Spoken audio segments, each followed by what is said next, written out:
Good afternoon. Thank you for joining us. I'm Dr. Sarah Abash-Jacobson, the Barbara Rabin Chief Education Officer here at the Dallas Holocaust and Human Rights Museum, and I'd like to thank you for joining us for our 2023 Summer Survivor Speaker Series. Today you will be hearing from Ralph Hockley, who will share his family's story of survival during the Holocaust.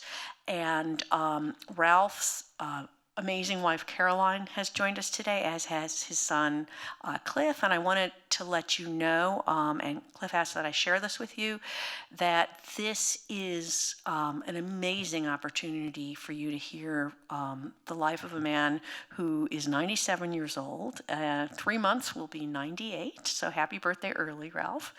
And I think that this will be, you know, there are fewer and fewer survivors who are still with us, and so I'm so pleased that you're able to take this opportunity to learn from Ralph.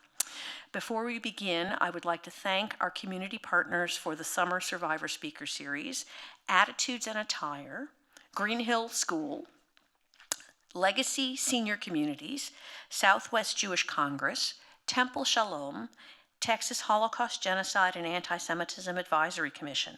We are incredibly grateful for your support of the museum and our programs.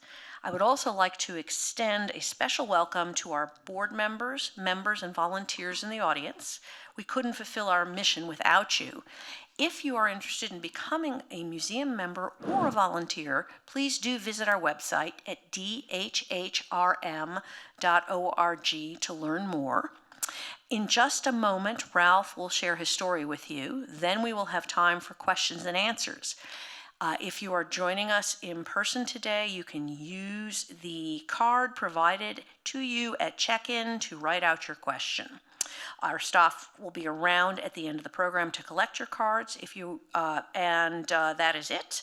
I just noticed that we have had another survivor speaker join us, a 2G, Mark Jacobs, who is the son of Mike Jacobs, who's one of the founders of the museum. So we have a full house today in your honor, Ralph. And so it is now my pleasure to turn things over to you. Thank you. Is the mic on? Thank you. Welcome.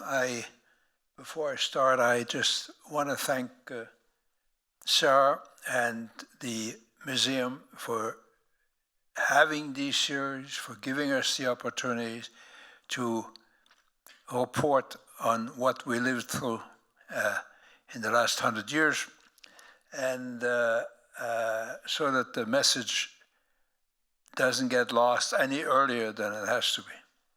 I'd like to thank my wife, Caroline, who's sitting here in the middle. She is doing, when this changes up there, that's who's doing it.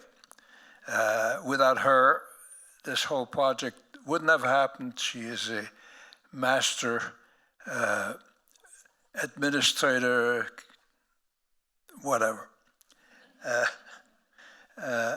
I'd like to welcome you. I'd like to, in my remarks, I will concentrate on Hitler's rise to power, World War II, with a few brief remarks about the Korean War. During question and answer, I will take questions on any topic. You know that there are many stories about the Holocaust. Mine was less terrible than some other people's, but as I will explain to you, somewhere in a fork of the road, if I had gone this way, I wouldn't have made it. So even though I didn't go through Auschwitz or Dachau or some of the other camps that the Germans established to exterminate the Jews, I was at a place where if things had not worked the way they did, who knows what would have happened. I was born in Karlsruhe, Germany in October 1925. You see my parents in the middle of the slide, my sister and I on the left, and my cousins and my sister and I in Munich on the right. Karlsruhe was a mid-sized town in the state of Baden on the east side of the Rhine River, not far from France. My sister Marianne had been born 15 months earlier. My father, the youngest of 10 siblings, whose father and grandfather were in the cigar business, the cigar production business, in Hockenheim near Heidelberg, and the cities of Mannheim, which are bigger cities, was a local businessman in Karlsruhe servicing the butcher business with machinery. My mother, a native of Munich, was the second oldest child of a family in the ladies' hat business. Both families were middle class. For the younger people here, you probably don't know what the ladies' hat business is, because ladies don't wear hats.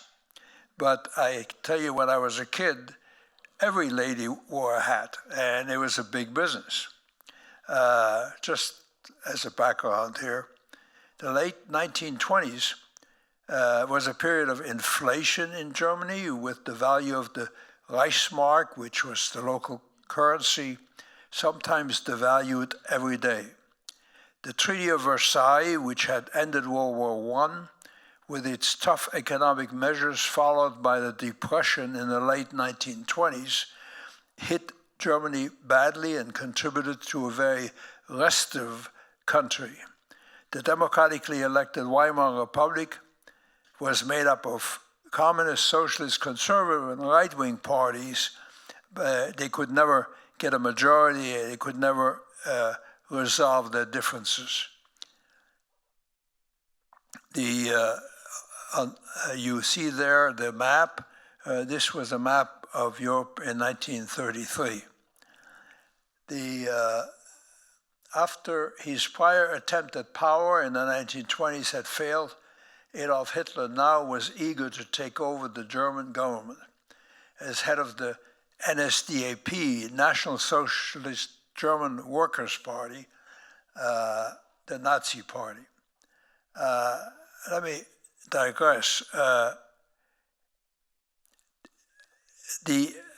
lot of the terrible things that happened and could still happen are based on propaganda. Whoever is better at propaganda achieves more. We can't say that we don't have that problem in the United States. But if you just take the name of that party, national, that's, people like that. Socialist, well, they're not necessarily the same thing, but it's good for the workers. German, that's national again. Labor Party, it kind of encompassed everybody who considered themselves downtrodden. And so even the picking of the name of the party was an act of conscience of how to get as many people as possible to vote for you.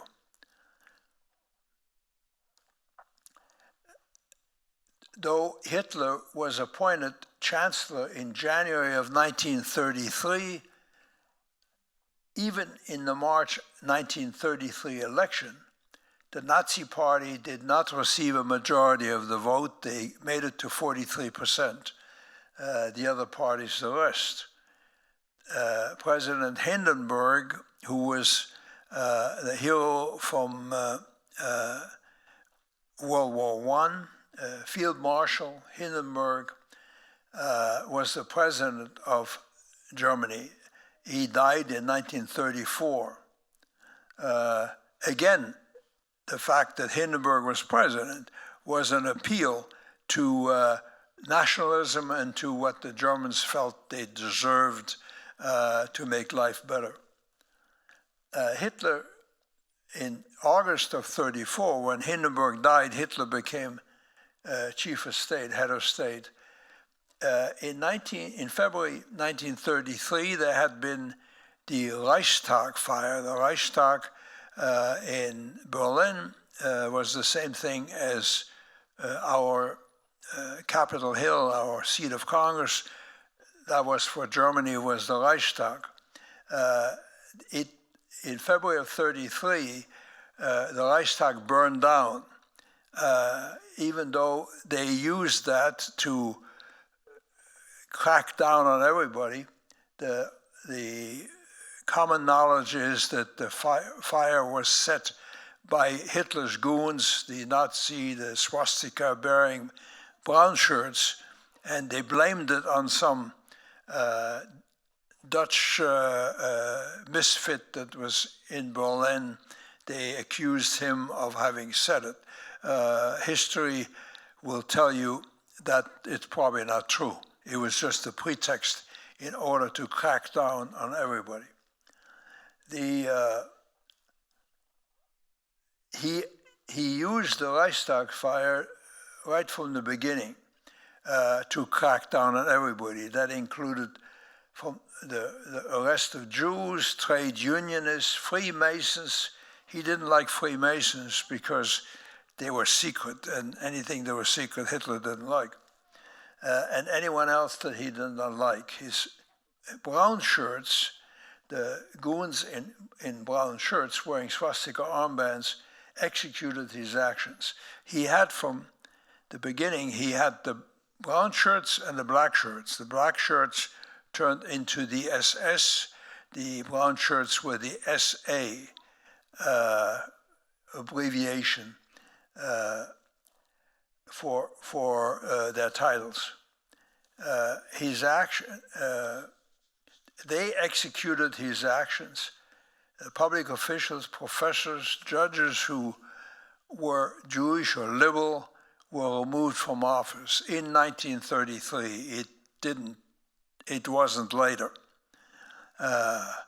Schools immediately came under Nazi control. I was in first grade then. Every morning, as the swastika flag, now the national flag of Germany, was raised, we had to sing the new national anthem called the Horst Wessel song. You see in front of you a picture of my class. In that class, there were 4 Jewish kids. You see me sitting right in the front there.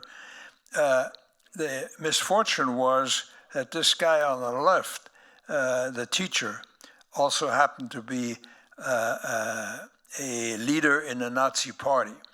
And so every day when you went to class, you had to sing the Horst Wessel song, and he never failed an opportunity to pick on the Jewish kids and say derogatory things about them.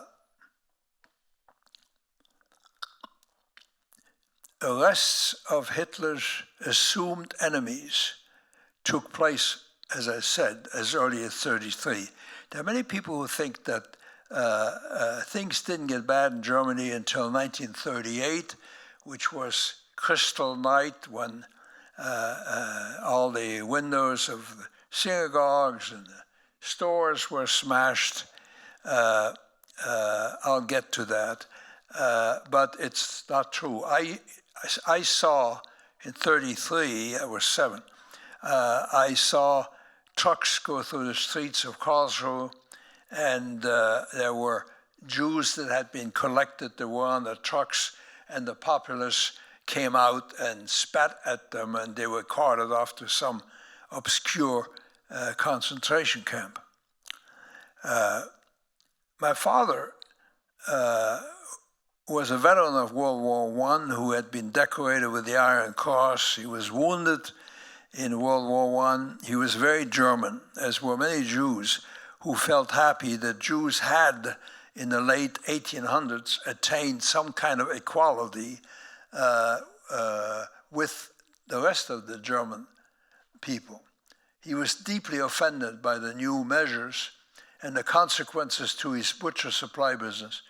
He was a man of great integrity. He soon decided to leave Germany and to move to France, where he had business connections. He also wanted that his family be spared the cruelty of life in the new Germany, and France was close by. If you look at the map, you see where Karlsruhe is. It's right there at the corner of where the Rhine comes from the north, it's actually It's actually 30 minutes from Karlsruhe to France if you go over there in a straight line. Most members of our families disagreed with my father's decision. They thought that Hitler would go away. You know, they come and they go, governments come and they go, and therefore they did not think of leaving Germany in 1935. We moved to France in September of 35. We moved to Marseille, which was at the bottom of the map, on the Mediterranean. You see where it is. It's if you've been to France, Marseille is the beginning of the French Riviera. If you go east, it's the city wasn't always very nice, but the area was gorgeous, and a lot of tourism down there. My sister and I started school in Marseille in September 35, private school at first to learn French. By 1936, we were both in lycées, public schools, and then separate for boys and girls. They, as you can tell from looking at that picture, there are no girls in that school. It was many years later that changed. In my second year in public school, in the lycée, as part of a program to award students, top students of each class, I received the first prize in the French language, to the dismay and loss of national pride of my teacher. She screamed at the other students, "How can you let this little German boy get the first prize in French?" That's what it was. My sister and I led normal life of French kids. We grew up as French kids. And to this day, I feel more French than I have ever felt German. Though our parents had obtained residence permit before we moved to Marseille, these were valid only for 1 year at a time. In 1938, my parents' renewals became more complex. They were initially refused. My father wound up in jail before his permit was renewed through legal action. I might add to that my mother was not arrested because she had two teenage children,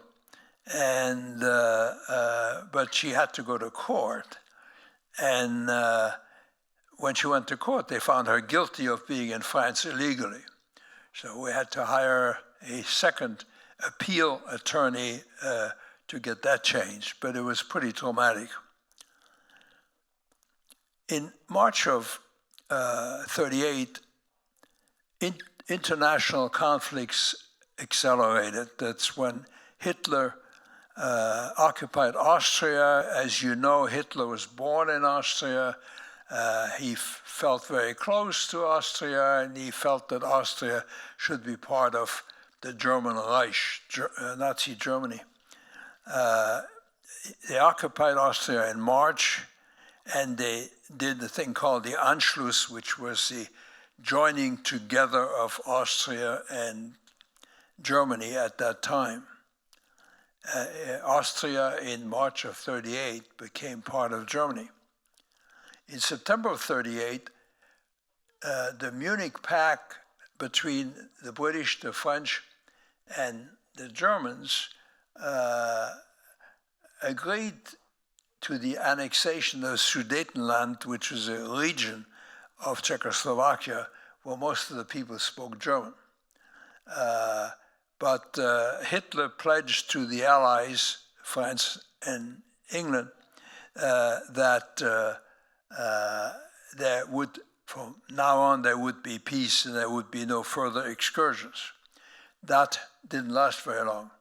In March of 39, he attacked the Czech Republic and occupied it in violation of the Munich pact. And then on 1 September 1939, he attacked and defeated Poland, and this became the beginning of World War II.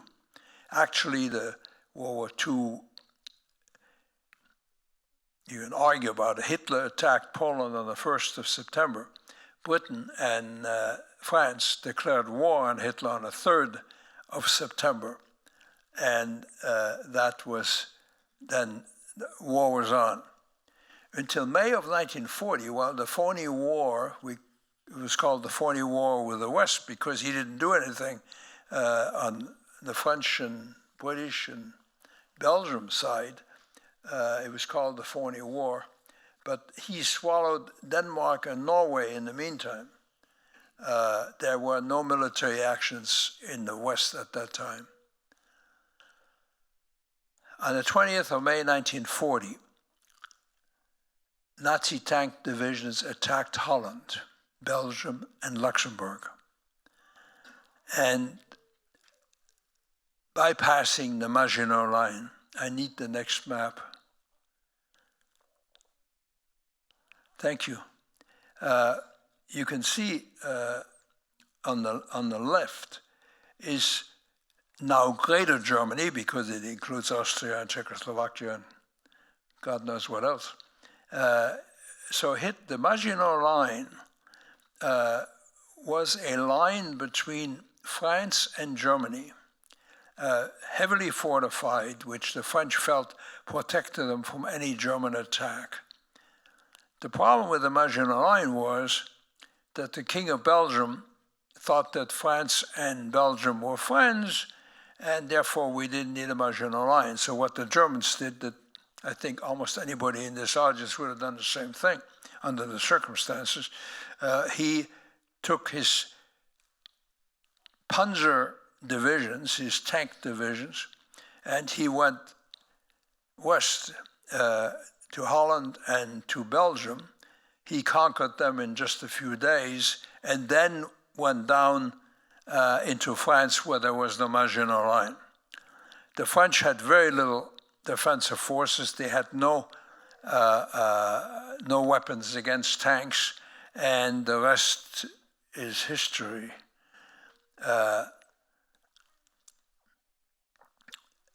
Hitler made one major mistake, and you might be familiar with this because there was a movie a couple of years ago that described it. He attacked Holland, Belgium, and Luxembourg on the 20th of May, 1940. Eager to get to Paris and to drive down the Champs-Élysées, Hitler bypassed Dunkirk. Dunkirk is on the French coast, on the Channel, just inside of France from Belgium. He bypassed Dunkirk, permitting 300,000 Allied, especially British, troops to get on anything that floated, from a rowboat to a cruiser. And they were able to evacuate 300,000 troops to England. It has been said and believed that if Hitler had fought the 300,000 guys at Dunkirk and not gone to Paris at that point, that the West might have lost World War II. Many of you will have seen the movie about Dunkirk. It's very well done. And it's just a spectacular mistake just done by his vanity. He got to Paris on the 14th of June, if you figure that, 3 weeks from when he attacked Holland and Belgium. And and Paris fell on the 14th of June. Our personal lives in Marseille in this period were something like this. My dad had been held in the Les Milles concentration camp, or internment camp, from September to December 1939. That's Les Milles was close to Marseille, as an enemy alien. And then when the Nazis attacked in May of 1940, he was arrested again and wound up in Les Milles. And as the German panzers drove south in June of 1940 against the French army, which had no modern armaments. Most internees were evacuated towards the west to keep them out of Germans' hands. The freight train they were on became known in history as the Phantom Train.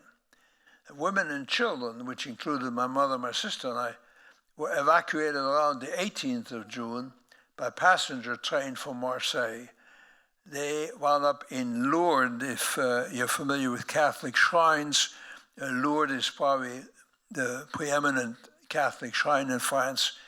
And we wound up in Lourdes around the 20th, 21st of June, and were parked there in the station. There was a freight train parked next to us, and after a few hours being there, there was a lady on our train that spotted her husband on the freight train, and it turned out that the freight train was the Phantom Train that I talked about before. My dad was on there also, and of course, it was pandemonium for the families to be reunited. On the 22nd of June, the armistice with Germany was signed by Marshal Pétain, who had taken over the French government. France was divided in two: occupied zone occupée, the occupied zone, and Vichy France, called the zone libre, the free zone. You see that the map on the right-hand side. The northern part is the occupied zone, and the southern part is the free zone. Now, please don't be misled by the word free. It wasn't free, but at least the German army as a whole wasn't there. There was a German Armistice Commission with their swastikas well displayed on their arm, and they floated around all over the place, but they did not directly enforce anything. The men who were on the freight train and were initially sent to a place called Nîmes, which is not very far from there, and then in September, most of them were sent to the camp of Gurs in the Pyrenees. The bottom picture is Gurs. It's very cold in the Pyrenees Mountains. That camp had been established earlier. You may remember that from 1936 to 1940, from 1936 to 1939, there was the Spanish Civil War, where by Marshal Francisco Franco against the Republic of Spain, which he ultimately won. And the refugees that came over the border from Spain were put into Gurs because they didn't know where else to put them. Gurs was built for them initially, and later on it became the place where all the mostly Jewish refugees were sent. When that happened to my father and the men, my mother and our train went back to Marseille, and we went home to our apartment. When the classes at my lycée began again in September 1940, the director told my mother and me that I could not come back to school. He feared that the other boys would attack me because I was German, and France had lost the war to Germany. My sister had no such problem. My expulsion from school was an act of fate. I was 14. As you will see in a little bit, if I hadn't been expelled from school, history would have gone differently. Mother took me with her on her visits to relief agencies to find how to get Dad out of Gurs. At the American Quakers, that you may be familiar with, the American Friends Service Committee, she noted that the receptionist only spoke French, not German or English. My mother's great social conscience caused her to offer my services as an interpreter because I already spoke German and French and a passable English. The offer was accepted. From then on to May 1941, I worked at the American Quaker office doing all kinds of activities: interpreter, assistant to the president's wife, at children's camps, and primarily and most importantly, liaison to the American Consulate to research documents for refugees in camps. I don't know whether you can visualize this, but as a 15-year-old kid, I had total access to the American Consulate in Marseille, France. I walked in the door, I went to the visa section, I went into the files, I laid them out, I filled out my folders, and every other human being had to wait in line for days to get into the American Consulate. And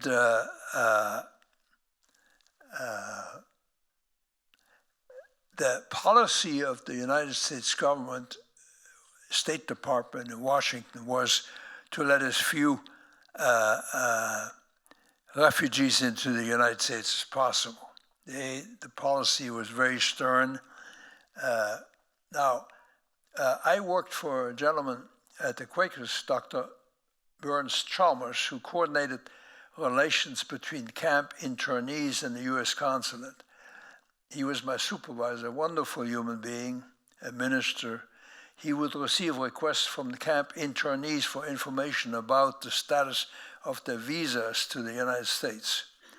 We'd fill out the questionnaire, and I, as I explained, would go to the consulate to research it and fill out the form, and so we could write back to the people in the camps.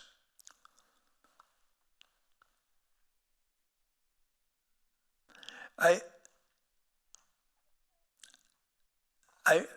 don't know how many young kids there are here because I can't see you. But for anybody who is 14 or 15 years old, I want to challenge you, because you should never think that if you're 14 and 15, you cannot do unbelievable things. Don't ever sell yourself short. Under adversarial circumstances, you're able to do much more than you can ever imagine. In March 1941, Dr. Chalmers told me that he shared a house with Vice Consul Hiram Bingham, who was responsible for issuing visas. He said that the night before they spoke about my family, and that Mr. Bingham asked that I drop by to see him the next time I was at the consulate, which of course was the next day. Mr. Bingham told me that the consulate was ready to issue visas to my family, but visas were only good for 90 days. He gave me a letter to send to my dad in Gurs to present to the authorities that there was a 50-50 chance that they would let him, they would release him. He was released. We had to liquidate our apartment, obtain ship's passage out of France to Martinique in the French West Indies, because that was the only safe way to get out of there. With the help of the Quakers and wonderful French people, we achieved all of that. There's no doubt that we owed our lives to Vice Consul Bingham, who acted entirely against the instructions of the State Department. He saved 2,500 people in this manner, mostly Jewish. Some 650 of them with the help of Varian Fry, which is another name you should remember.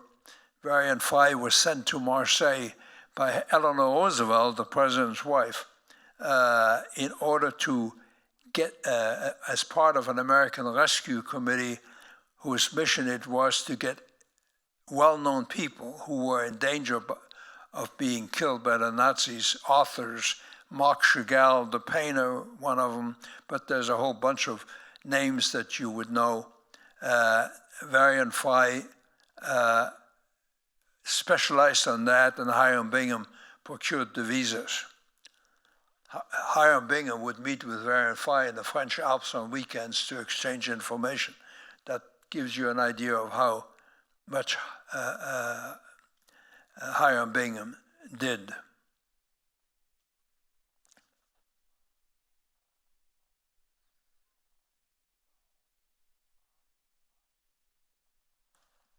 please remember the names of Hiram Bingham and Varian Fry. They were heroes.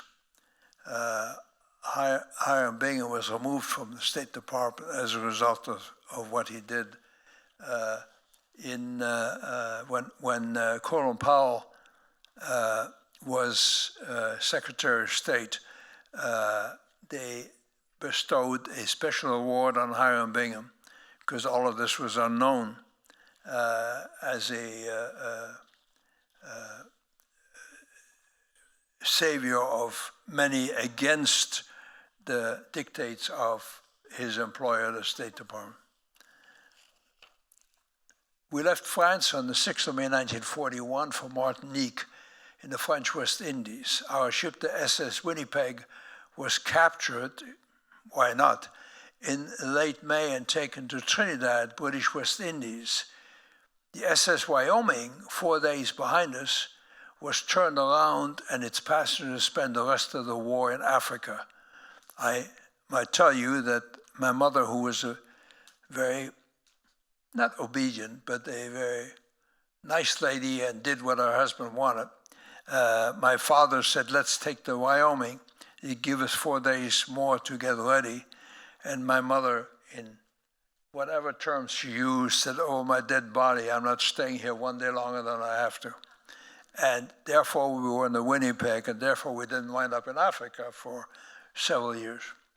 I arrived in New York on the 30th of June, 1941. I lived in Cincinnati, Ohio until October 42, graduated high school there, then in New York City, where I went to City College, had a full-time job, helped start the Free French Youth, and played soccer on weekends.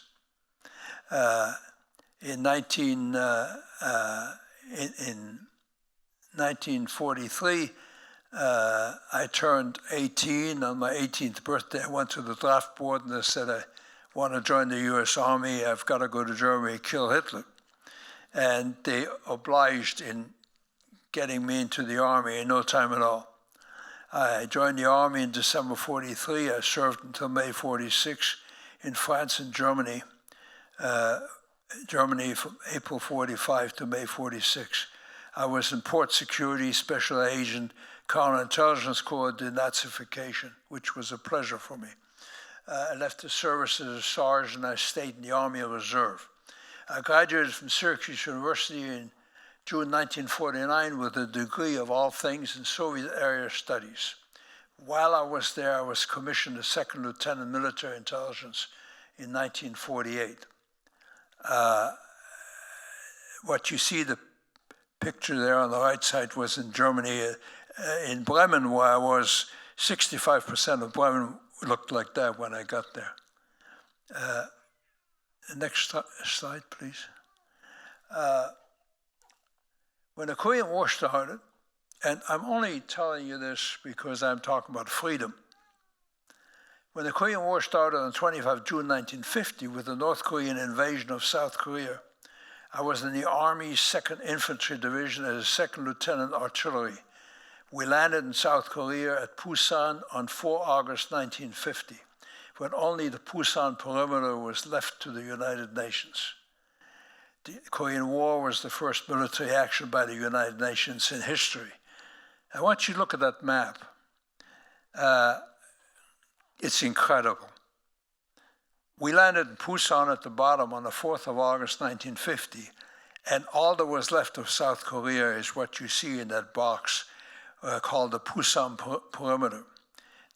From Busan to Daegu there, it's 50 miles. The rest of it was occupied by the North Koreans. And so for the first 6 weeks, we held on by our teeth not to get kicked into the sea. And then General MacArthur landed in Incheon, which is up below the 38th parallel west of Seoul, on the 15th of September, and that changed the whole situation because it cut off the supply lines for the North Koreans, and they had to go back into North Korea. But that map tells more about history than many things. We broke out the Busan perimeter when General MacArthur staged that landing that I talked about. The mistake he made is that he wanted to go to the Chinese border, which is above the map, against Washington's desires. And therefore, on the 25th of November 1950, 300,000 Chinese attacked us on the west side and 300,000 the Marines at the Chosin Reservoir, and pushed us back into South Korea. My 2nd Infantry Division, acting as rear guard, lost 4,500 troops in 5 days. By a stroke of fate, I was not there when the Chinese hit. The battles of 1951 included Bloody Ridge, Heartbreak Ridge. During the latter, I served with the French United Nations Battalion. And as a result, I was decorated the French Legion of Honor. In January of 52, I went home to San Francisco. From 53 to 55 and 57 to 81, I served as U.S. Army military civilian intelligence officer in Germany. 7 years in West Berlin, which was, until 1989, 106 miles behind the Iron Curtain. Why shouldn't I be 106 miles behind the curtain? I've been everywhere else. The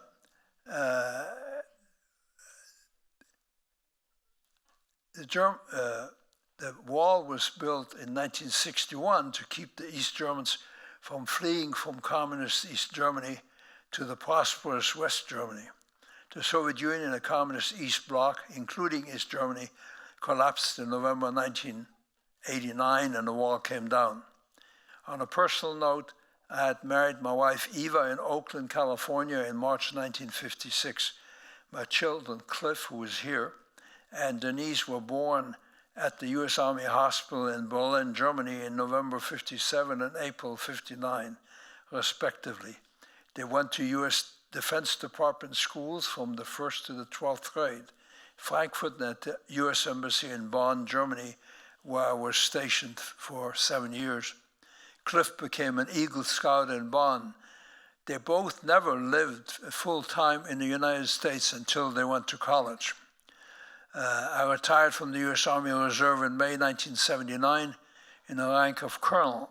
When I retired from the U.S. government's civilian service in 1981, my wife Eva and I returned to San Francisco. Unfortunately, she died from an accident in early 1983, putting a sad end to my interesting career. I married Carolyn Harris, who is here. She's turning the slides. Oh, you see her there at the bottom.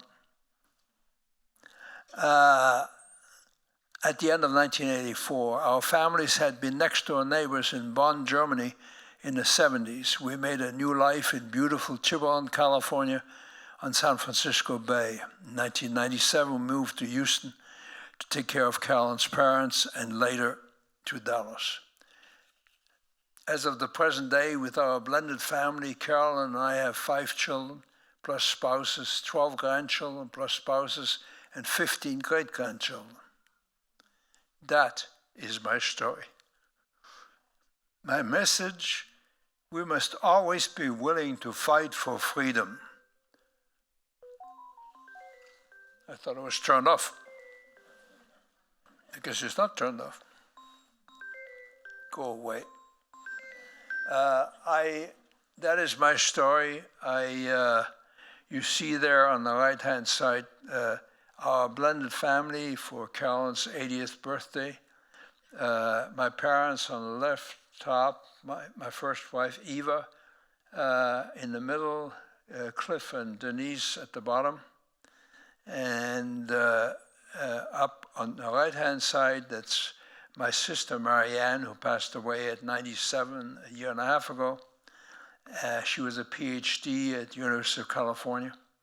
And that's it. I'm ready for questions.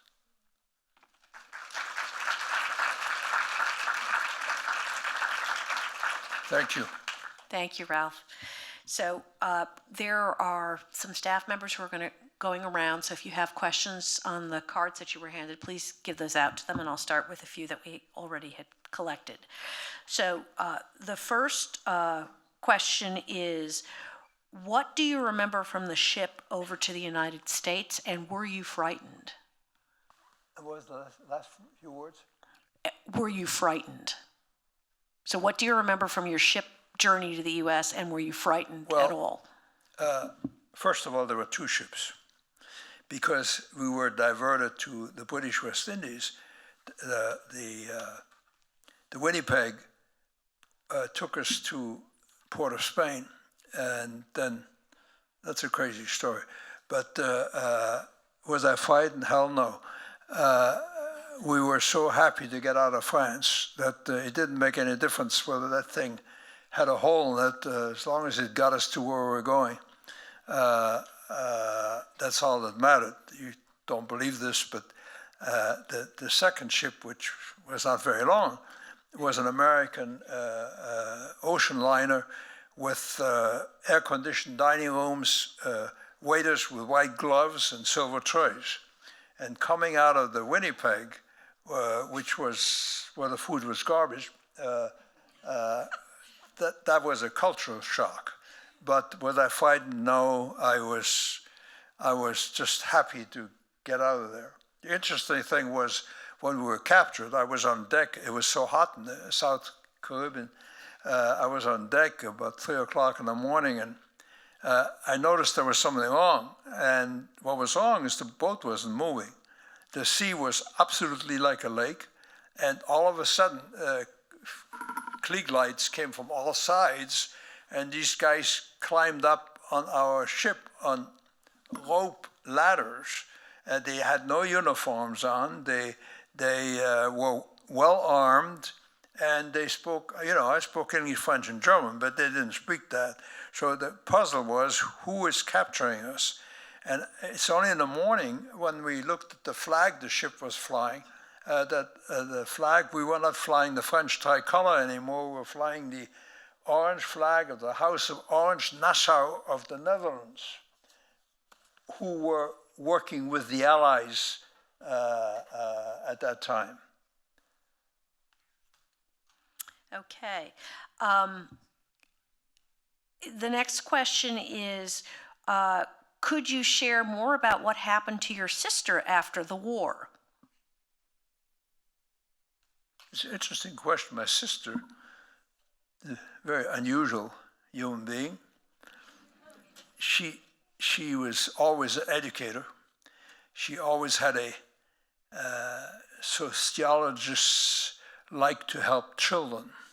And she became one of the best-known authorities in the United States on the subject of the cooperation between teachers, parents, and children. And she got a PhD in that. She taught at University of California, Berkeley, and later at Humboldt State in Northern California. She is very different from me. She was always very low-key. But my sister and I, in 90 years, never had any disagreements. We always helped each other when necessary, and we were always best of friends. Ralph, could you talk about what it was like returning to Europe as a soldier after fleeing from persecution? In 45? When you went back as a Ritchie boy, yeah.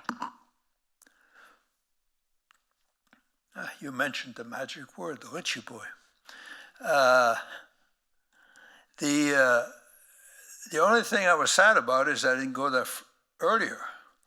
They kept sending me to all these courses and schools and couldn't decide to make up their mind what quota I was supposed to fill and all that. I wanted to be there earlier. If, again, you talk about fate, I graduated from the intelligence school at Camp Ritchie, Maryland. And yes, I'm a Ritchie boy. If you saw ABC's report about the Ritchie boys, these were mostly German Jewish kids who knew everything about Germany. He spoke fluent German and could go into Germany and figure out the German army much better than anybody else. And I wanted to go back earlier. If I'd gone back in December, when I thought I would go back, 44, I probably would have wound up in the Battle of the Bulge. But because they delayed, because they switched me from French to German, that took, you don't do things fast. I didn't go over till March of 45, and as a result, in World War II, I did not see combat. So I was very eager to do anything to defeat Germany. Ralph, were any Jews able to flee Germany in the early 1930s? Well, in the early 1930s, you didn't have to flee. I think what they're meaning is 33, 34, 35. So yeah, you could once get Nazis out. Came to power. You could get out until 1938, I would say. My relatives, my mother's side of the family, my uncle was a big businessman in Munich, and he always said, this will go away, and I'm an honored citizen here and all that. In 38, after Kristallnacht, they arrested him and sent him to Dachau. And he only got out of the Dachau concentration camp because somebody helped him that he had helped through the years, who was a Nazi in high position. And so they got him out. And then he was back in Munich, and there was a young man who was a Nazi, whom my uncle had helped get out of jail in earlier years by paying a ransom. And the young man felt that he had a debt to my uncle, and he came to see my uncle and says, "You got to get out of here tonight. Tomorrow morning they're coming to arrest you." And so Kristallnacht, I didn't say this, but a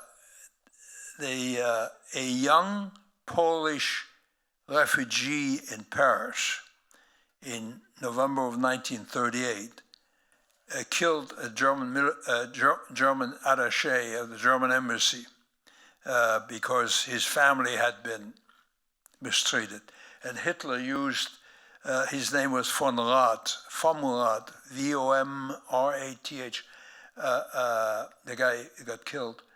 And Hitler used that for Kristallnacht and let everybody loose on everything that was Jewish. But in the early years, you could get out. Okay. This is a question, probably a follow-up to the question that you just answered, which is this audience member wants to know if you hate the Nazis or you hate the Germans. It's a tough one. You mean now or then? I think both. Well, I like to think that there are not too many Nazis around to make any difference. But I don't hate the Germans. I feel that people are people, and they're good people everywhere. My son was in Germany 6 weeks ago for dedication in the name of my grandfather in the town, my great-grandfather in the town where my father was born. And it was a very, very nice ceremony to atone for what was done to the Jews. I had some fairly high positions in the U.S. government. I was the U.S. representative to the German FBI, German military intelligence. My last 3 years, I was the U.S. Army Europe representative to the German CIA. And I'll use a sentence here. When I left to go home, the BND, the German CIA, gave a private party for me, and the spokesman said, "Mr. Hockley, we thank you for everything you did here as a U.S. representative, but we know what your background is, and you could have been here as an official representative and not paid attention to us otherwise, but you welcomed us in your home with your wife multiple times, and for this, we want to thank you." And I think that answers your question. Okay, this is the final question, and this may be a tough one as well. How can we stand up to anti-Semitism, discrimination, and extremism today? Do you have any suggestions for us? One more time, please. How can we stand up to anti-Semitism, discrimination, and extremism today? Do you have any suggestions for us? I suppose there are suggestions, but it's existed forever. And there are periods of time when it wanes, and there are periods of time when it increases. It is not a, if we're thinking Germany, it's not a German thing. There is some anti-Semitism in Germany, in France, and elsewhere.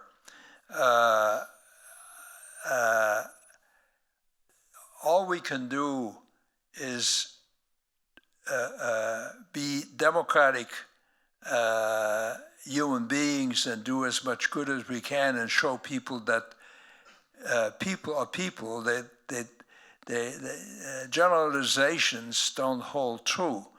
I think that the one thing you can say is that the people who commit anti-Semitic acts receive a lot of attention, but mathematically, statistically, they are not a mammoth part of society.